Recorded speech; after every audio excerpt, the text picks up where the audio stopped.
Mozilla फायरफॉक्सच्या spoken ट्युटोरियलमध्ये आपले स्वागत. या ट्युटोरियलमध्ये आपण टॅब्ड ब्राउजिंग, ऑफलाईन घटक स्टोअर करणे आणि पॉपअप्स ब्लॉक करणे शिकणार आहोत.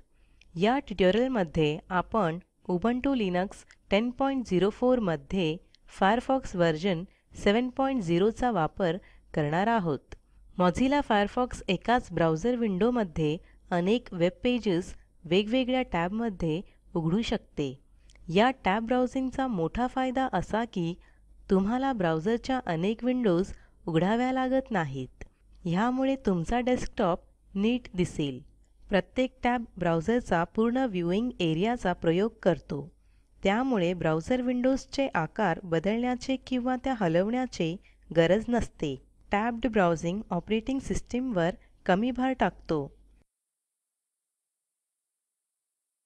जर आपण एकाच वेळेला अनेक टॅब उघडून ठेवले नसतील, समजा तुम्ही एखाद्या विशिष्ट वेब पेजवर आहात, त्यात Firefox for desktop he link आहे. तुम्ही ही लिंक नव्या टॅबमध्ये उघडू शकता.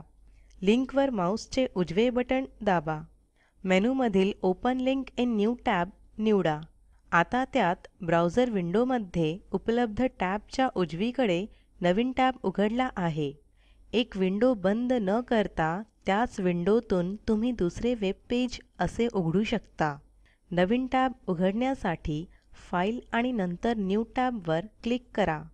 त्यासाठी Ctrl+T ही शॉर्टकट की आहे. तुम्ही नवीन टॅब उघडला की तो तत्काळ कार्यान्वित होतो. आता URL बारवर जाऊन www.google.com टाईप करा. आपल्याकडील 3 टॅबमध्ये वेगवेगळी वेब पेजेस आहेत. उजवीकडील टॅबच्या पुढचे प्लस हे बटण दाबून तुम्ही नवीन टॅब उघडू शकता. आपण इच्छेनुसार टॅबचा क्रम बदलू शकतो. टॅबवर क्लिक करून बटण न सोडता ड्रॅग करा. इष्ट स्थानवर बटण सोडून द्या. आता टॅब हव्या असलेल्या ठिकाणी आला आहे. आता मोझिल्ला फायरफॉक्स मधील काही बेसिक ऑपरेशन्स बघूया. सर्च इंजिन बदलून ते गुगल करूया. सर्च बारवर ईमेल विकिपीडिया टाईप करा. उजवीकडील मॅग्निफाइंग ग्लास चिन्हावर क्लिक करा. रिझल्टमध्ये विकिपीडिया संबंधित पान दिसेल. लिंकवर क्लिक करून ते पान उघडूया. आता फाईलवर आणि सेव्ह पेज ॲज वर क्लिक करा. फाईल search.html या नावाने डेस्कटॉपवर सेव्ह करा. आता ब्राउझर विंडो फाईलवर मग न्यू टॅबवर क्लिक करून नवीन टॅब उघडा. आता आपण सेव्ह केलेले पान नव्या टॅब विंडोमध्ये उघडूया. फाईलमधील ओपन फाईलवर क्लिक करा. सेव्ह केलेली फाईल शोधा आणि उघडा. URL बारवर दिसणारा एड्रेस हा इंटरनेट एड्रेस नसून तो कम्प्युटरमधील स्थान आहे. ऑफलाईन असताना देखील हे पान तुम्ही वाचू शकता.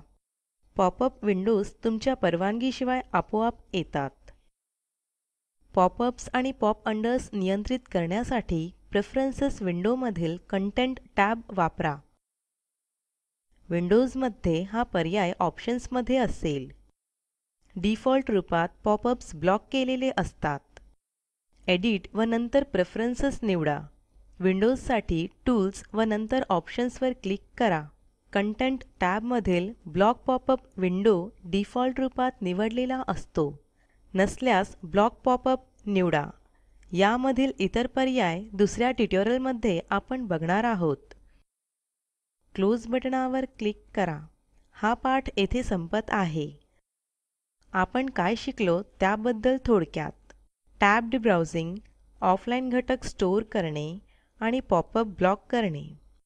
Comprehensive test assignment. नवीन टॅब उघडा. सर्च इंजिन बदलून ते गुगल करा. द हिस्ट्री ऑफ ईमेलसाठी शोध घ्या. आलेला पहिला रिझल्ट सेव्ह करा आणि ऑफलाईन डॉक्युमेंट म्हणून बघण्यासाठी ते नव्या टॅबमध्ये उघडा. सर्च इंजिन बदलून ते बिंग करा. पुन्हा द हिस्ट्री ऑफ ईमेलसाठी शोध घ्या आणि ऑफलाईन डॉक्युमेंट म्हणून बघण्यासाठी ते नव्या टॅबमध्ये उघडा. प्रकल्पाची माहिती दिलेल्या लिंकवर उपलब्ध आहे, ज्यामध्ये तुम्हाला प्रॉजेक्टचा सारांश मिळेल. जर तुमच्याकडे चांगली बँडविड्थ नसेल तर व्हिडिओ डाउनलोड करूनही पाहू शकता. Spoken tutorial project team spoken ट्युटोरियलच्या सहाय्याने कार्यशाळा चालविते. परीक्षा उत्तीर्ण होणाऱ्या विद्यार्थ्यांना प्रमाणपत्रही दिले जाते. अधिक माहितीसाठी कृपया contact@spoken-tutorial.org वर लिहा. स्पोकन ट्युटोरियल प्रोजेक्ट हे टॉक टू टीचर या प्रोजेक्टचा भाग आहे. यासाठी अर्थसहाय्य national mission on education through ICT MHRD government of India कडून मिळालेले आहे. यासंबंधी माहिती पुढील साईटवर उपलब्ध आहे. ह्या ट्युटोरियलचे मराठी भाषांतर मनाली रानडे यांनी केले असून आवाज रंजना भांबळेंनी दिला आहे. सहभागासाठी धन्यवाद.